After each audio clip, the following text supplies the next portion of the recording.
America ने tariff लगाकर भारत को दे डाला, अनजाने में ऐसा फायदा खुद भारत ने भी नहीं सोचा था। ट्रंप ने चली भारत को घेरने की चाल, भारत ने चीन से हाथ मिलाकर दे डाली, अमेरिका को ही मात। गलवान के 5 साल बाद बीजिंग में मिलेंगे मोदी जिनपिंग, लिखी जाएगी एशिया की नई तकदीर। दुश्मन बनेगा दोस्त, $100 अरब के व्यापार से भारत भरेगा अपनी तिजोरी, अमेरिका देखता रह जाएगा। एक तरफ अमेरिका का गुरूर और दूसरी तरफ चीन की महत्वाकांक्षा, और इन दोनों के बीच अब खड़ा है एक नया आत्मविश्वासी और शक्तिशाली भारत, जो अब किसी के दबाव में झुकने को तैयार नहीं है। अमेरिका में ट्रंप की वापसी के साथ ही उन्होंने भारत को आर्थिक रूप से घेरने के लिए एक ऐसा दांव चला जो उन्हें लगता था कि भारत को घुटनों पर ला देगा।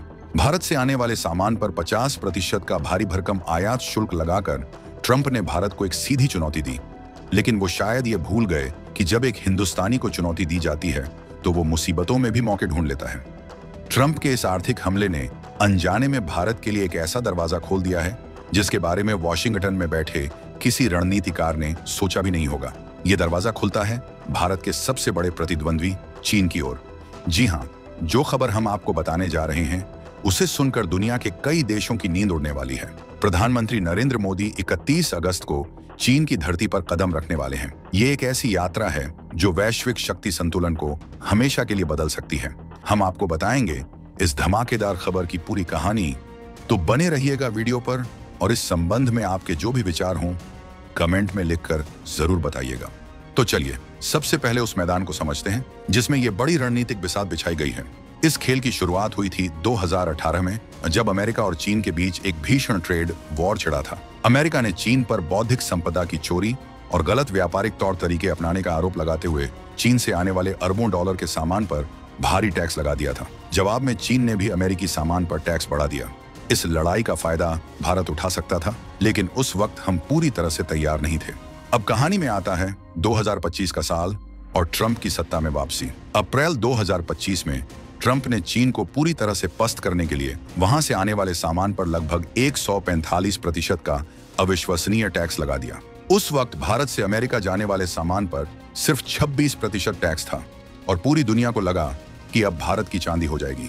अमेरिकी बाजार चीनी सामान से खाली होगा और भारतीय माल उसकी जगह ले लेगा। लेकिन ये खुशी सिर्फ 6 हफ्ते ही टिक सकी।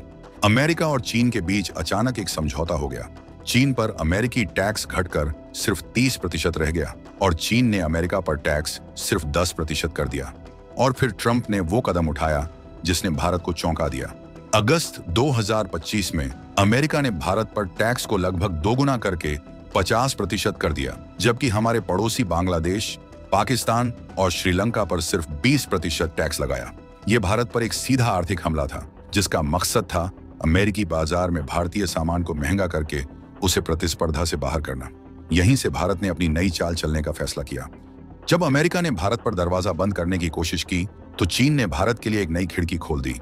चीन, जो खुद अमेरिकी दबाव और ट्रेड वॉर से परेशान है, उसे एक नए, मजबूत और भरोसेमंद साझेदार की तलाश है और भारत से बेहतर विकल्प उसके लिए कोई और नहीं हो सकता।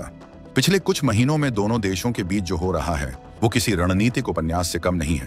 पहले भारत के विदेश मंत्री शंघाई सहयोग संगठन SCO की बैठक के लिए चीन पहुंचे। फिर अक्टूबर 2024 में कजान में हुए ब्रिक्स शिखर सम्मेलन में PM मोदी और चीन के राष्ट्रपति शी जिनपिंग के बीच एक महत्वपूर्ण मुलाकात हुई, जिसके बाद से ही सीमा पर तनाव कम करने की कोशिशें तेज हो गईं। 23 जुलाई 2025 को चीन में स्थित भारतीय दूतावास ने चीनी नागरिकों के लिए टूरिस्ट वीजा फिर से शुरू करने की घोषणा कर दी। और अब इस कहानी का सबसे बड़ा अध्याय लिखा जाने वाला है 31 अगस्त और 1 सितंबर को, जब प्रधानमंत्री नरेंद्र मोदी चीन की यात्रा पर जाएंगे। यह यात्रा ऐतिहासिक है क्योंकि यह जून 2020 में हुई गलवान घाटी की झड़प के बाद किसी भारतीय प्रधानमंत्री की पहली चीन यात्रा होगी। यह यात्रा एक स्पष्ट संकेत है कि दोनों देश अब अतीत को पीछे छोड़कर भविष्य की ओर देख रहे हैं। एक ऐसा भविष्य जहां एशिया की 2 सबसे बड़ी शक्तियां मिलकर एक नया इतिहास लिख सकती हैं। वरिष्ठ अर्थशास्त्री और यूनेस्को के उप प्रमुख डॉक्टर राजन सुदेश रत्ना का मानना है कि चीन इस रिश्ते को लेकर बेहद गंभीर है और भारत भी ट्रंप के मनमाने रवैये से परेशान होकर नए विकल्प तलाश रहा है। अगर यह दोस्ती परवान चढ़ती है तो यह ट्रंप के लिए एक बहुत बड़ा भू राजनीतिक झटका होगा। लेकिन इस दोस्ती की राह में एक बहुत बड़ा रोड़ा है और वो है दोनों देशों के बीच का विशाल व्यापार घाटा। यह एक ऐसी खाई है जो लगातार चौधी होती जा रही है। डॉक्टर राजन के दिए आंकड़े आंखें खोलने वाले हैं। साल 2010 में भारत ने चीन को 17.44 अरब डॉलर का सामान बेचा था, जो 2024 में घटकर सिर्फ 14.90 अरब डॉलर रह गया। वहीं दूसरी ओर चीन ने 2010 में भारत को 41.25 अरब डॉलर का सामान बेचा था, जो 2024 में 3 गुना बढ़कर 126.96 अरब डॉलर हो गया। इस घाटे की सीधी सी वजह है, भारत चीन को ज्यादातर कच्चा माल और सस्ते उत्पाद बेचता है, जैसे लौह अयस्क, कॉटन आदि, जबकि चीन हमें महंगी और फिनिश्ड चीजें बेचता है, जैसे मशीनें, इलेक्ट्रॉनिक, मोबाइल फोन और अन्य पूंजीगत वस्तुएं।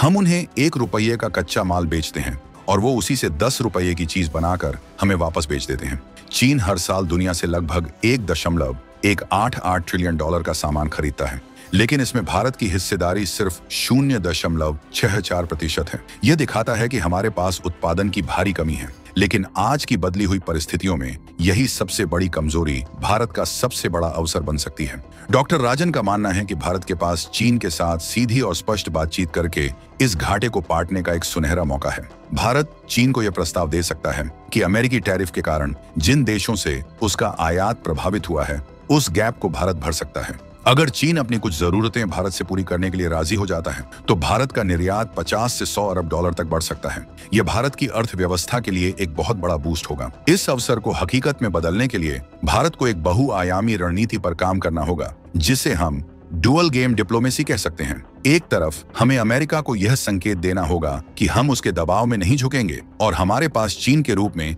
एक और विकल्प मौजूद है।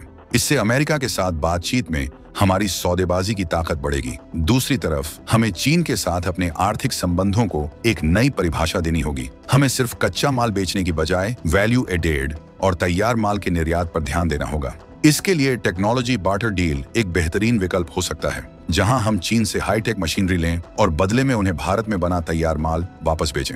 इससे हमारा व्यापार घाटा भी कम होगा और देश में उत्पादन भी बढ़ेगा। इस मांग को पूरा करने के लिए भारत को अपनी फैक्ट्रियों में औद्योगिक स्पीड प्रोजेक्ट्स शुरू करने होंगे, यानी 24 घंटे 7 दिन उत्पादन मॉडल अपनाना होगा, ताकि हम चीन के ऑर्डर्स को तेजी से पूरा कर सकें। साथ ही डॉलर पर अपनी निर्भरता कम करने के लिए भारत और चीन रुपये युआन व्यापार समझौते की दिशा में भी आगे बढ़ सकते हैं, जो अमेरिकी वित्तीय दबाव को काफी हद तक कम कर देगा। भारत और चीन की यह आर्थिक साझेदारी ब्रिक्स समूह को भी एक नई ताकत देगी, जो अमेरिकी प्रभुत्व के एक मजबूत विकल्प के रूप में उभर सकता है। यह एक बेहद सधा हुआ और साहसिक खेल है, जहां भारत चीन के साथ व्यापार बढ़ाते हुए भी सीमा पर अपनी सैन्य सतर्कता बनाए रखेगा। यह एक ऐसे नए भारत की तस्वीर है जो अब किसी एक धड़े में बंधा नहीं है, बल्कि वैश्विक मंच पर अपनी शर्तों पर अपने रास्ते बना रहा है। तो आपको क्या लगता है, क्या अमेरिका के टैरिफ ने अनजाने में भारत और चीन को करीब लाकर एक ऐतिहासिक गलती कर दी है? और क्या भारत की यह डुअल गेम डिप्लोमेसी उसे एक ग्लोबल सुपर पावर बनाने में सफल होगी? अपनी राय कमेंट्स में जरूर बताएं।